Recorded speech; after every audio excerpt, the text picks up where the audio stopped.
Welcome to Roll for Crit and our preview of the Kickstarter game Surrealist Dinner Party from Resonim. This is a card game in which players have invited a number of guests over for dinner, but those are very special guests. They are all surrealist artists, painters, or writers from reality.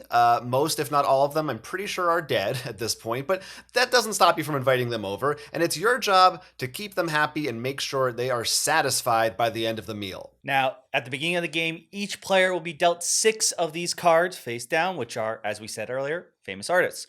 You'll have to start your first turn with placing an artist at the table, but after that, you'll have multiple choices. The first action you can choose to do is simply add someone to the table. You will take one of your guests from your hand and add it anywhere on your side. So that can be on the left, right, or in between. You can only have a max of 3 people sitting on your side at a time. In addition, you may choose to send a guest home, which will trigger some abilities and also help you score. We'll get to that a little later. Now, looking at your artists, let's look at the anatomy. First off, they're going to have a bunch of symbols on the side. Throughout the game, there are different kinds of symbols matching these colors, and you're going to try to make sure you match them up correctly. If for whatever reason you get one that doesn't match them, you put it face down to show it isn't correct.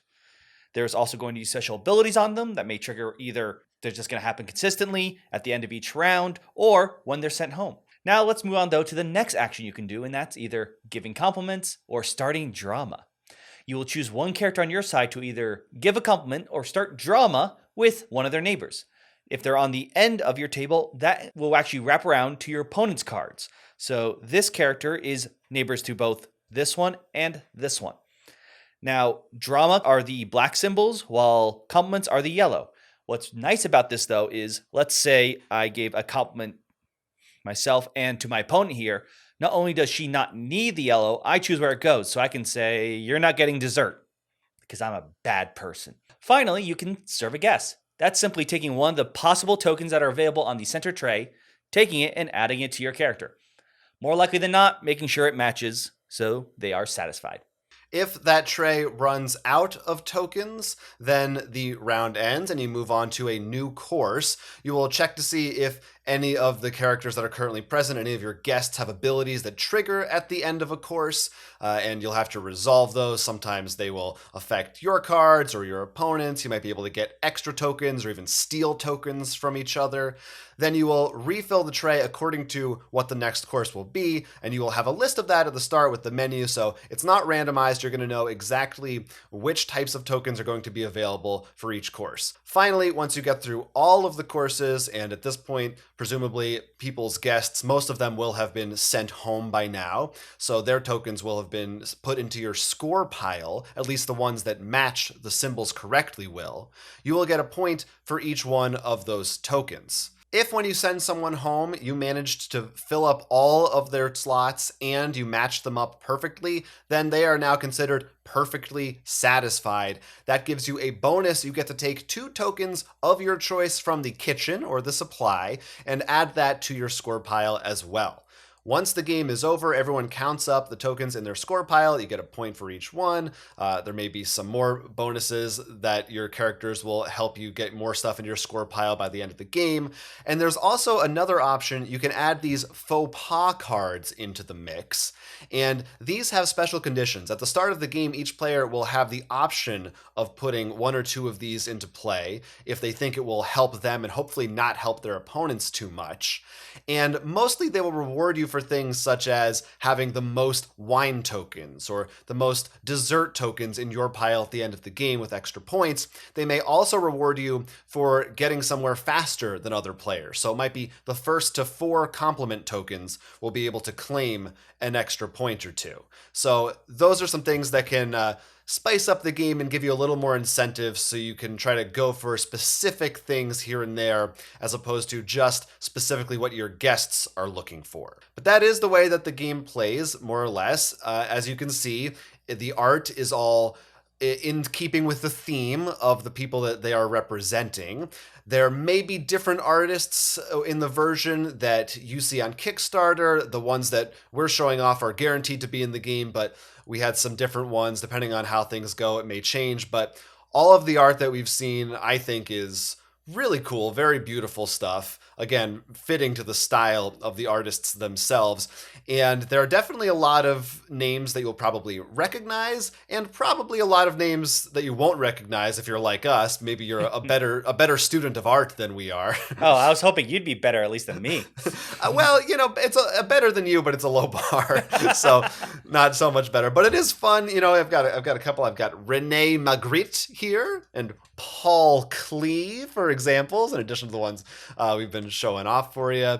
And those are really fun to see. I also think what's interesting about this game is the way that you play off of your neighbors, your own cards, and your actual neighbors' cards, that it does simulate the feeling in a way of being at a dinner party and interacting with guests around you. Yeah, you're not supposed to shout across the table to the guy all the way on the other side.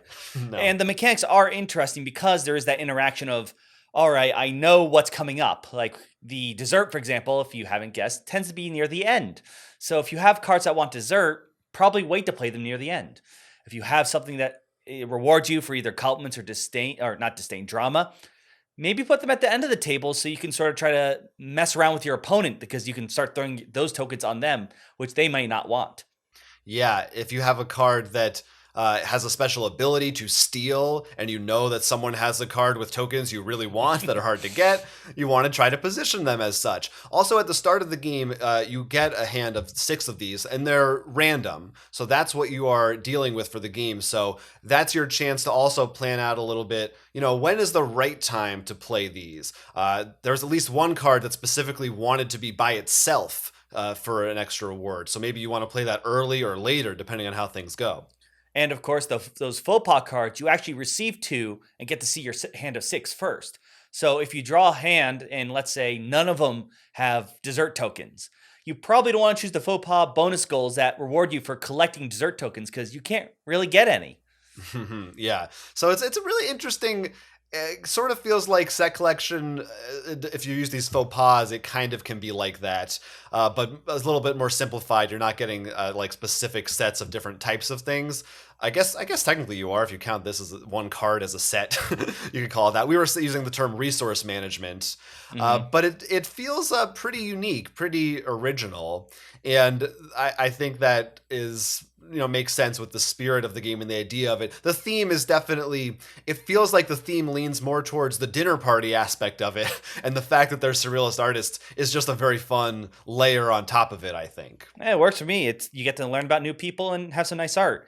Though that could have been a cool thing of like flavor text at the bottom, just to be like, this person from this date and is known for this. Mm-hmm. But I'm always up for a little bit of education. Maybe in the rule book or something they'll add. Yes. That. One more thing to point out. As of this, so we don't know when the Kickstarter goes up, but we've received some components, including this silver tray that will be, that's probably very reflective. A stretch goals, so upgraded components, so you can look forward to that as well. Mm-hmm. So lots of fun stuff to check out here. This comes from Resonim, who has put together games like Mechanica and Visitor that we've really enjoyed in the past. So take a look at this one. I think it's a fun, simple, light card game with an artsy twist on it for you. It's called Surrealist Dinner Party. We'll have a link to the campaign in the description down below. And if you're interested, go check it out and see what you think. And if you want to let us know what you think, you can do that in those comments sections, as always, because we're interested to hear about your opinions. That matters to us. How do you interpret this art, Anyway, my name is Jonathan. I'm Will. And this has been a Roll for Crit Kickstarter preview. If you love board game content, do us a favor, like and subscribe, and support us on Patreon. Keep watching our content to guarantee you'll top deck a good video.